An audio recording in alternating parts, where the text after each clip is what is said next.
This is how it looks before we start working on it.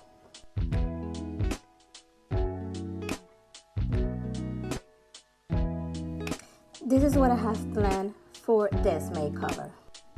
I know it looks clean, but it's not. This is why it's so important to clean before doing anything else. I clean it with water and dish soap, and every single time I work with something that has draw, I mark them once I take them out because it's the only way to ensure that they will go back on place correctly. After you take them out, don't forget to clean inside out, even the drawers, because it's gonna be dirt all over your piece. And this is the reason why you always have to clean. Just look the difference on the water. For this piece, I was planning to paint the hardware, but after I have a change of heart, so that's why I'm removing my hardware now. But if from the beginning you know you are not gonna paint over your hardware, remove it from the beginning. That way you could clean properly. After I remove my hardware, I rinse the whole area with clean water to ensure it's not remain of soap in the surface, because if you left any soap, that will cause additional problem on your paint. Once you clean, you have to do a scuff sand. I just use a 220 grip because I just wanted to remove the shine of the surface. My jewelry box was in very good condition. Just don't forget to sand in every single area where you're planning to place paint to ensure it's not gonna be any problems once you move over to the paint.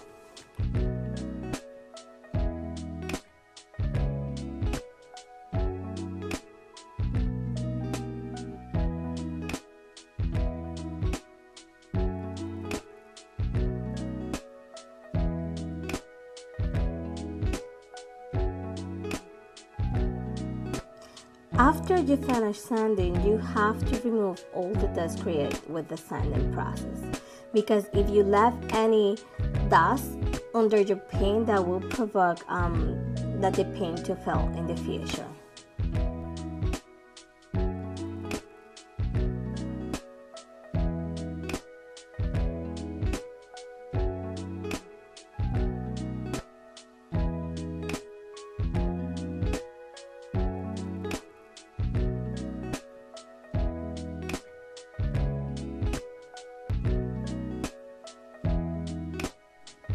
Okay, now we are ready to start painting. Before I apply any paint, because I'm gonna use light colors, I use 2 coats of primer. That's what you're seeing that I'm applying right now.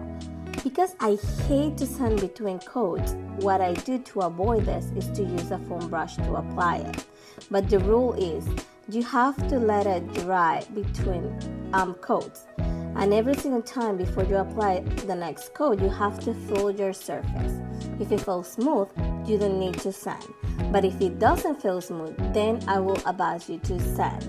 Normally, when I feel it's a need for me to sand, I use a 600 or 400 grip sandpaper.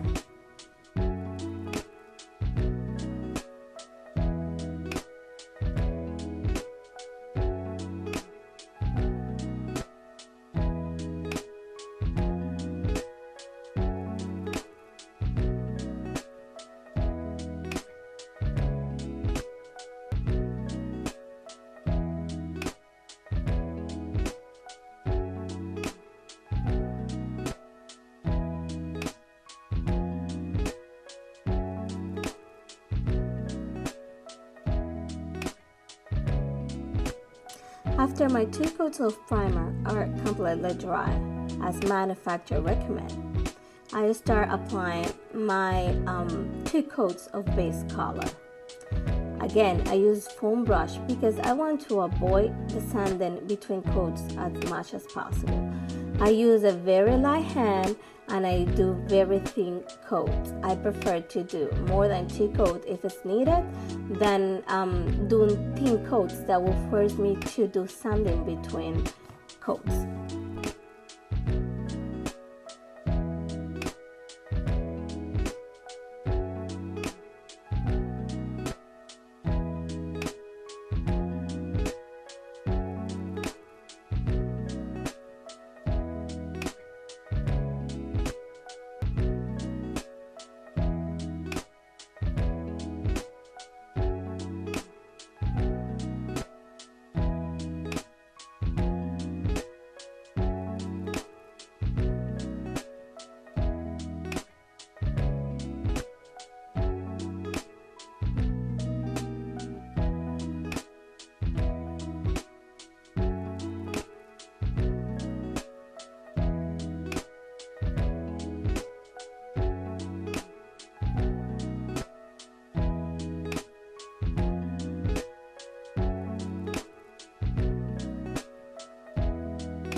Once I have full coverage on my base coat, I will start with the patterns. The first one that I did is the stripe one on the front.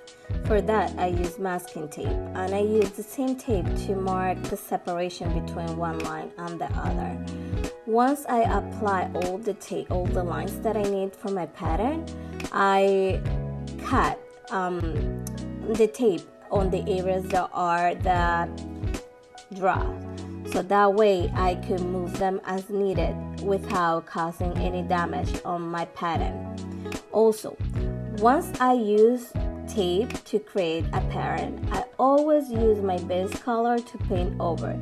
This will ensure you seal your pattern, and when you apply your second or third color, it will be no bleed through under those lines. You will see me doing that now on the Harlequin pattern, where after placing the tape, I also on the Harlequin pattern I mark the color placement, so that way I don't get confused once I start painting.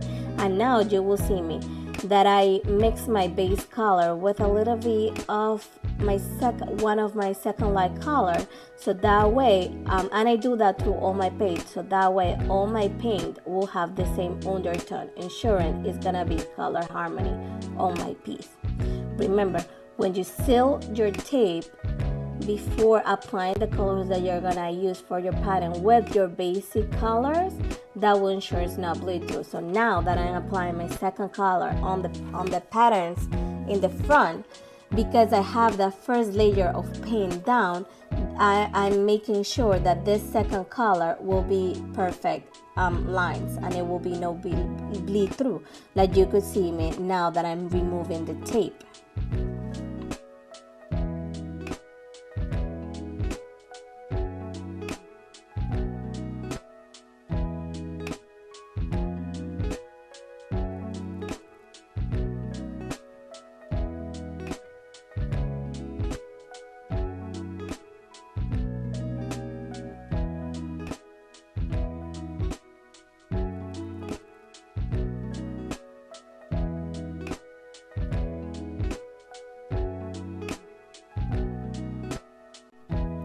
Normally, to create a Harlequin pattern, you would do it on black and white, but because I use light mocha color on the front, I want to integrate this into my pattern. So that's I switching my white for this mocha, and on between those colors is gonna be a white line on between the pattern. You will see that later on. But again, for almost all my colors, I did 2 coats, and I'm now showing the full process of the Harlequin pattern because it's way too long.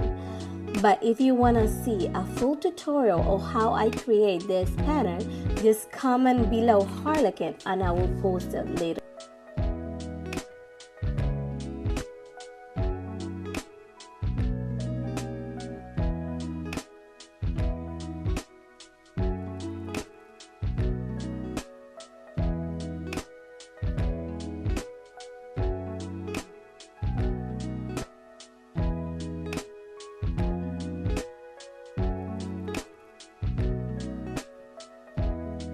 Because after I removed the tape, my Harlequin pattern wasn't that clean, I'm cleaning it now with a little bit more of my base color.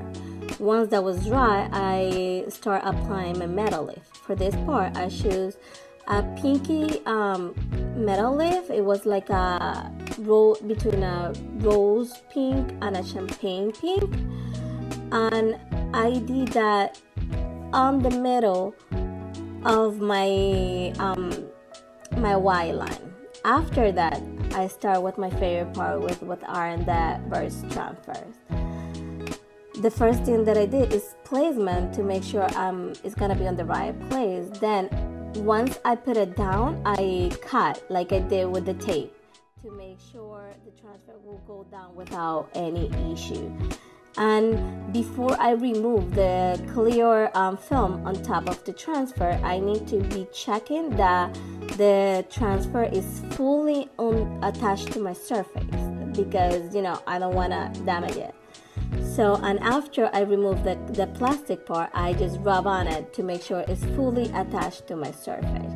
And I repeat this with every single piece of transfer that I place on my jewelry box. Because this is a jewelry box, instead of put a piece of plywood on the back, I choose to use fabric that normally you see on chairs, on upholstered chairs. That way I ensure it will be lightweight, and also it prevents from dust to come into my piece. If this would be a chest of drawers, I would have definitely used plywood, but because it's just a jewelry box, this is a perfect solution for this part. If you see me, I cut the fabric bigger than the area, and then I took under the excess fabric. That way I have perfect edge. When it comes to the hardware, what I did is I go lift them so they will match with the detail that I will do later on the inside of the drawer, but also it matched with the top of the jewelry box and the detail that I did on the bottom trim. So that way I'm trying to unify my look in every single area of my jewelry box.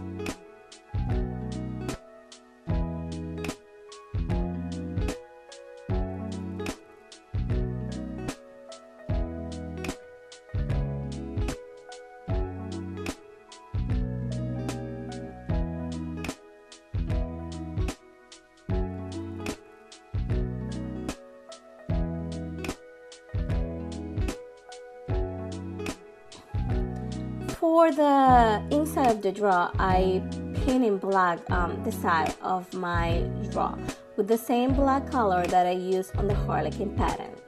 And I did two full coats of paint, and I let it fully dry before moving to the gold leaf, which is gonna be my next step. With the gold leaf, I did a stripe pattern, just like I did with paint on the front, but this time I used gold leaf. And once my leaf was attached to it, I did a dry brush with the same black color that I used before to paint the drawer. This is because I want to tone down a little the color of the metal leaf to make it look a little bit more antique, less flashy, and also to integrate it with the dark mood of the inside of the drawer. But this is not gonna be the finish, because I'm also gonna cover on velvet the inside of the drawer, and I will do divisions for the drawer. That if you wanna see it, just comment velvet, and I will post later on a tutorial on how I'm gonna do that.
So now let's take a final look at how it looks like, and this is how it looks now.